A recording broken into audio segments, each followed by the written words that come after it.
நமக்கும் நம்ம வீட்டுக்கும் எது நல்லது, எது பண்ணா நல்லது அப்படின்ற விஷயம் நம்மள ரொம்ப பேருக்கு தெரியறதில்லங்க. நம்பர் 1, திடீர்னு உங்களுக்கு ஒரு மாதிரி பதட்டமாவோ, பயமாவோ இருக்கா? அப்போ நீங்க உங்களோட 2 பக்கமும் மூச்சு காத்த நல்லா இழுத்து வேகமா வெளிவிடுங்க. ஏதாவது தீய சக்தியோட பாதிப்பு இருந்தா உடனே விலகிடும். மன அமைதியா இருக்க பழங்கள தானம் செய்யுங்க. உடனே சொந்தக்காரவங்க வீட்டுக்கு வாங்கிட்டு போயிட்டு, அத குடுத்துட்டு, அது தானம்னு நெனைக்காதீங்க. யாருக்கு இந்த பழத்த குடுத்தா ரொம்ப சந்தோஷமா ஃபீல் பண்ணுவாங்களோ, அவங்களுக்கு இந்த பழத்த குடுங்க. இதுதாங்க தானம்.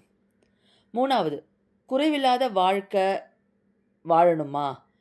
தினமும் வீட்ல 5 தீபம் இல்ல 5 முக தீபம் ஏத்துங்க. உங்க வாழ்க்கை மங்களகரமா மாற ஜேட் செடிய தென்கிழக்குல வையுங்க. கடன் பிரச்சனை அதிகமா இருக்கா? பச்சை நிற திரி போட்டு விளக்கு ஏத்துங்க. பூஜை அறையில ஒரு அகல் விளக்காவது இருக்கிறது ரொம்ப நன்மைய கொடுக்குங்க.